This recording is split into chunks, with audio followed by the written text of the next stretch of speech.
trauma of those who survived the invasion remains 35 years later. So I don't know to what degree you have or hold any trauma.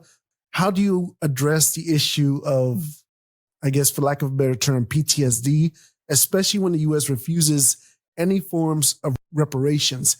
You mentioned earlier in the conversation that people were just, slaughtered with missiles and with all sorts of military technology that had never been seen before. I vividly remember speaking with Professor Morin 5 years ago, and he spoke about lasers.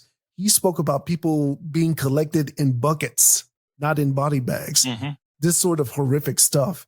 And so how do we address this sort of trauma 35 years later, especially when the U.S. doesn't hold itself accountable, and especially when people who were there had those images in their mind during that time? And I don't know if a lot of Americans will understand this, right? I mean, born Americans will understand this. And that is, there is a state that people in south of the border live in, which is in a constant state of a trauma that they don't know that they're in a state of trauma.